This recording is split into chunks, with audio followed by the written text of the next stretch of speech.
This is Real News Media TV, coverage you can trust. Please like, share, subscribe, and hit the notification bell. Select all for daily news updates. Man described as humble soul killed in St. James double shooting. Grief struck Catherine Hall, Montego Bay in St. James on Friday night after gunmen shot and killed a popular man from the area. The deceased is 29-year-old Kemar Wilson, a cable technician. A teenager was also hit by stray bullets and was hospitalized for his injuries. According to police, Wilson and other persons were at a shop at about 10 p.m. on Friday when gunmen opened fire and shot him. The male teen who was on his veranda in the vicinity was also hit. After the gunmen escaped, the two wounded persons were transported to the hospital where Wilson was pronounced dead and the teen was admitted. As news of Wilson's death surfaced on social media, several persons said that despite his physical appearance, the deceased was a calm soul and a humble soul. One Instagram user wrote, "R.I.P. Kemar, only who know you knows that you are just a calm soul." Another Instagram user shared, "R.I.P. Kemar was such a humble soul, missed working with you." Another said, "Kemar is a humble soul, don't trouble people. Every time I see him greet me with a smile and say you good browning. Him love music and him always a smoking weed." Meanwhile, the St. James police are probing the development. Clarendon family left worried after fisherman goes missing. A family in Clarendon has been forced to spend the holiday weekend worried and desperately searching to locate their loved one who has been reported missing. Reports from the police are that 42-year-old Robert Ware, otherwise called Pim Pim, fisherman of Belgium Street, Portland Cottage, Clarendon, left home on August 5 and has not been seen since. He is of dark complexion, medium build, and about 172 centimeters or 5 feet 8 inches tall. Reports from the local authorities are that about 10 a.m., Ware was last seen close to Rocky Point. His mode of dress at the time he went missing is unknown. He has not been heard from since. Anyone knowing the whereabouts of Ware is asked to contact the Lionel Town Police at 876-986-3233, 119 police emergency number, or the nearest police station. DPP to rule in missing money case involving Hanover-based cop. The Director of Public Prosecutions is to rule whether charges should be laid against the Hanover-based constable who allegedly mishandled $800,000 in cash, which was an exhibit in a robbery case. The constable was questioned on Friday by investigators from the Inspectorate and Professional Standards Oversight Bureau who accused him of misappropriation of the money. He reportedly told investigators that the money was stolen at the station. Attorney Donovan Collins, who is representing the constable, told the news that his client is cooperating with investigators in the case. A judge wrote to the police high command in May requesting a probe after the $800,000 could not be accounted for at the end of the trial in the Hanover Parish Court. Jamaica's education system facing a crisis set speed. Former president of the Jamaica Teachers Association, Owen Speed, has joined the list of educators warning that the country's education system is facing a crisis with a mass exodus of teachers in the coming school year. In an interview with the news, Mr. Speed, who migrated to the U.S. last year, said the Ministries of Education and Finance were warned 2 years ago that following the lifting of the COVID-19 pandemic, there would be an exodus of teachers from the classroom. He claimed that low wages and bullying by some principals are factors forcing teachers to migrate to other jurisdictions. On Friday, the Ministry of Education said it is anticipating losing about 1,250 teachers this year. However, Education Minister Favour Williams says this turnover rate has become an annual occurrence. Mrs. Williams said the number is not alarming and there is a strategy to replace teachers who leave. Ministry of Health to advise soon when use of water from Rio Cobre can resume.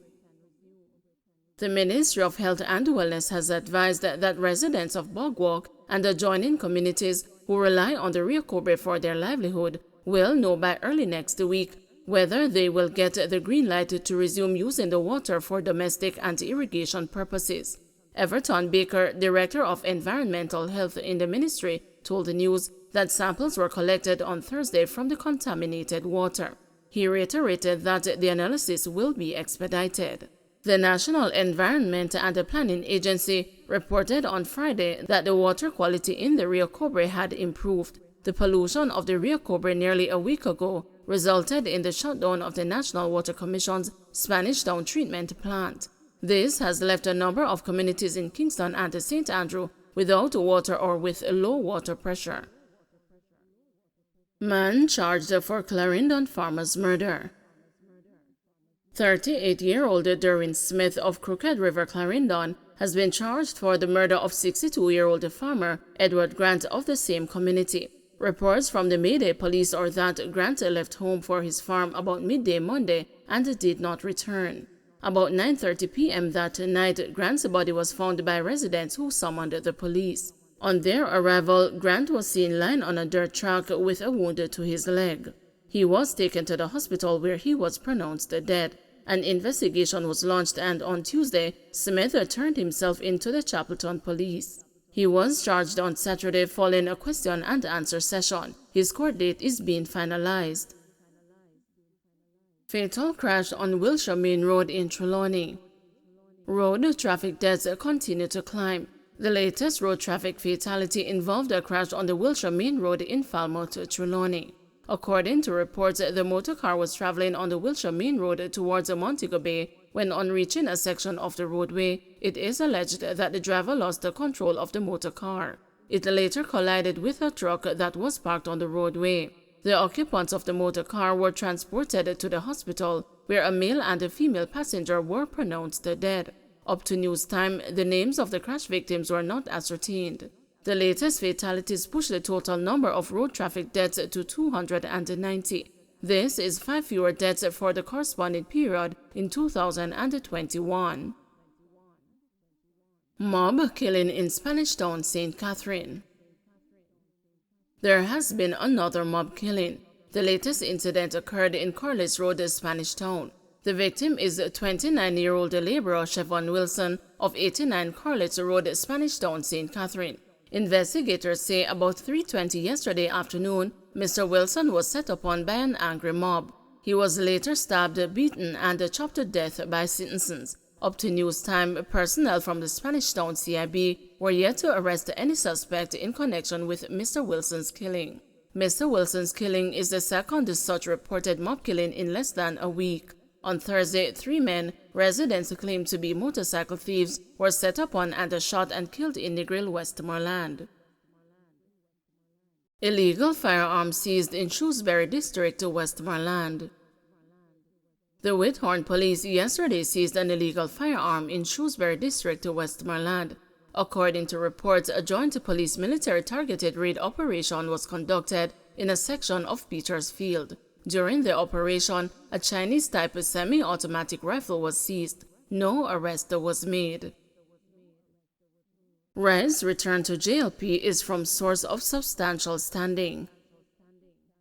Harry Morrell, the man who marshaled George Wright's victorious campaign in the 2020 general election, has all but confirmed the embattled Member of Parliament's return to the fold of the governing Jamaica Labour Party. At the same time, Dr. Harris Chang, Deputy Prime Minister and the General Secretary of the JLP, would neither confirm nor deny Wright's return to the party, even as Patricia Donald Phillips, gender advocate with Advocate Network Jamaica, has expressed the disappointment at the news of the Westmoreland Central MP's possible return. Speaking to the news, Morrell suggested that recent comments on the issue from J.C. Hutchinson, a senior deputy leader of the JLP, would have come from decision-makers in the inner circle of the party's hierarchy. Morrell was responding to Hutchinson's statement at a meeting of party supporters and executives in St. Elizabeth recently that Wright, now an independent MP, is on leave and will soon return to the party.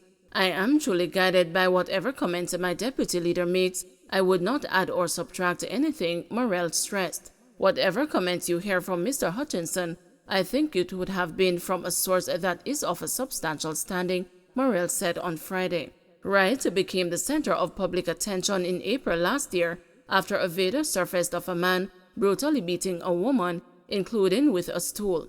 On the day of the incident, April 6, both Wright and his partner, Tanisha Singh, filed a separate assault report with the police, which they later decided not to pursue. Neither Wright nor Singh has confirmed or denied being the parties in the video, but it led to public outcry and a demand for action.